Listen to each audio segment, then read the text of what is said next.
And here we are again in Silent Hill 3.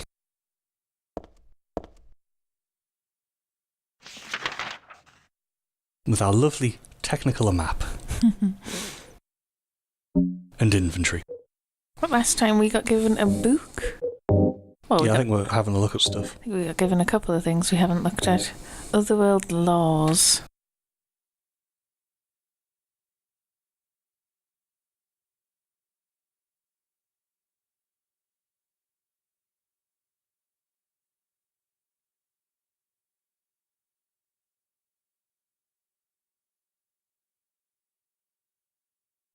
Or the Mouth of God. Mm.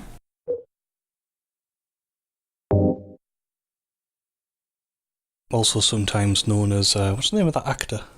Alan Rickman. Also known as Alan Rickman. I was going to say, actually, I have a friend who, because I have a very Catholic upbringing, she was the voice of Metatron in a school play, so she stood at the back with a microphone. She didn't do an Alan Rickman impersonation. This is before the film came out, probably. Though. It's one of those things I think you just come into contact with. I am the mouth. Like always having been a shepherd. I think I've been a shepherd. That was my Alan Rickman impersonation, though. Yes. It's not very good. Hello. Yeah. So yes, that was just a bit of a background story about... the seal that we've got. Yes! I'm talking about its power and its background in Christianity. There's a book on tarot here. Yes, I said tarot.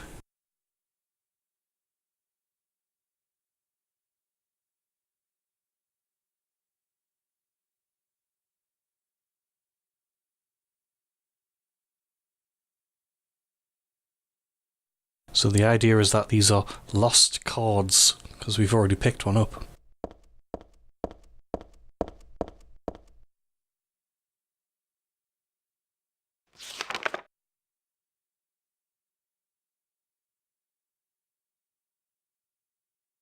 Yes, this is the book talking about the Christian background of this. Lord of Serpents and Reeds, referring to the Silent Hill 3 creation story, where a man offers a reed to a serpent, is that it? Something like that. Like I was saying that religions aren't removed from change, which sort of tied in with what we were saying about Vincent and Claudia have very different ideas about the same religion. In fact, you could argue that it's a doctrinal split between the two.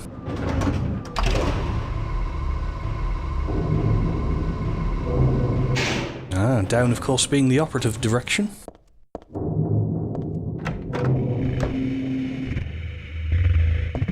That's a very strange effect. And on our right, we have the Fakira lady and Valtiel. I think we're trying to look. Oh no, it's a different room then. Or maybe it's the same room on the way back, I forget. Yeah. Pleasant room. There's a bit in Silent Hill 2 that's like this. Am I thinking of the right game? Yeah. Totally disgusting. If this game were remade now, she'd say totes. Totes. To be fair, she's a teenager, she probably would. She's allowed. But we got some bullets.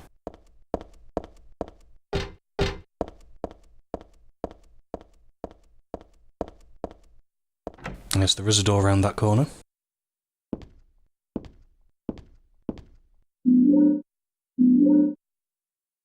Where are we supposed to be? You'll figure it out.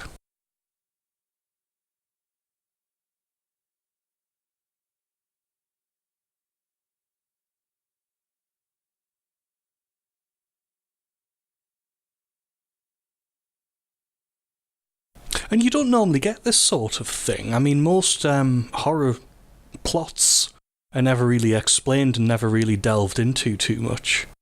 But this one does. It sort of explains the backstory of one a bit better. Yeah, I quite like that it's sort of giving you a bit of insight into Harry. And sort of him feeling uncomfortable about it and maybe feeling guilty about it, but ultimately wanting to go ahead with it. I'm definitely loving Heather in the end, which is nice. Yes.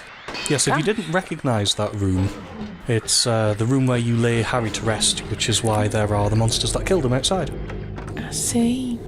Or the ones that look similar. The non-boss versions, I suppose.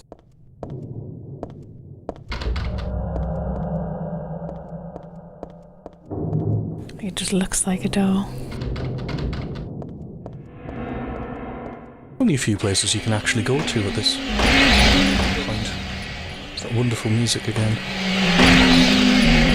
And a really, really irritating enemy. I hate those things.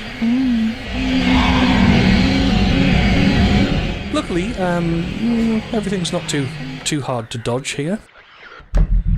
Or you can kill them and get some peace whilst travelling from A to B.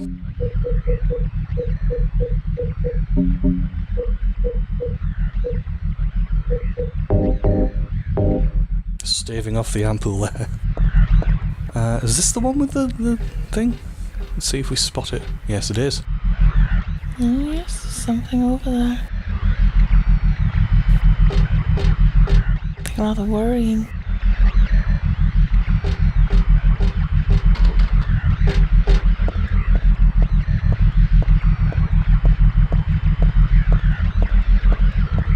Those little nukes do look like they could contain doors.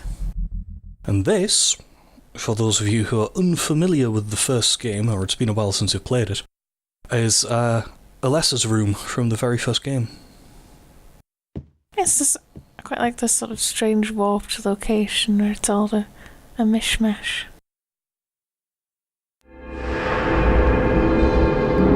And our traditional save screen. That's Alessa's room.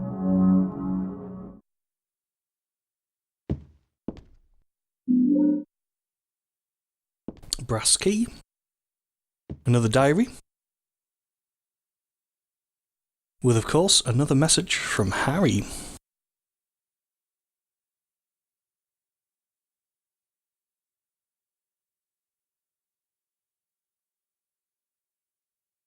Enough of this idle chit-chat. Borrowing a line from Kaufman there, I think.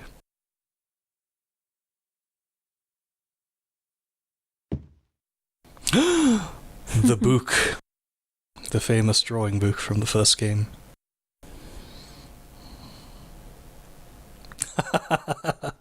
And she's allowed to say that because she's the person who drew it. Kind of.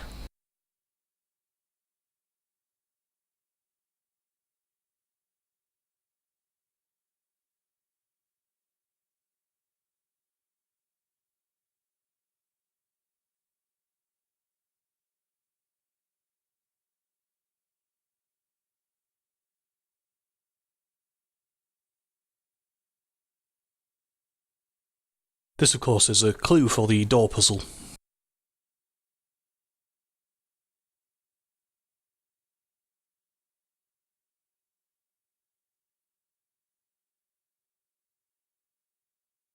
Of course, first of all, we need to collect the 5 cards that it mentions.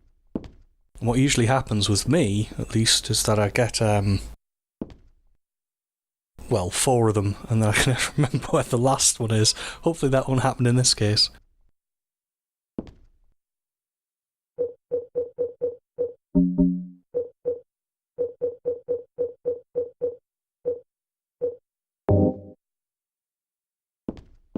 Yes, on the door over there, there's a little 3x3 section of card indents on the door.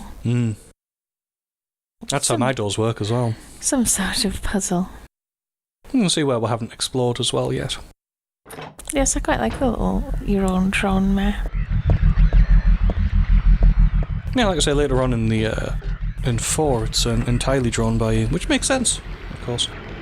This room is a bit of a red herring, because there's not much in it. Filter over them. So we could just go straight through and get to the other side.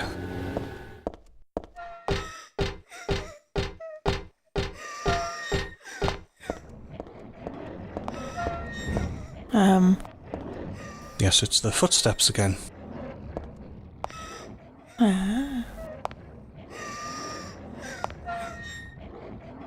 I think this one's even better than the last one.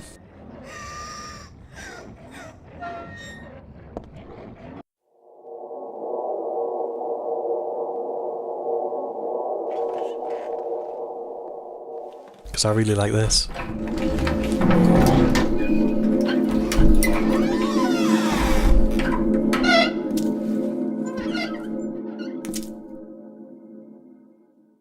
And a very Silent Hill 1 style room as well.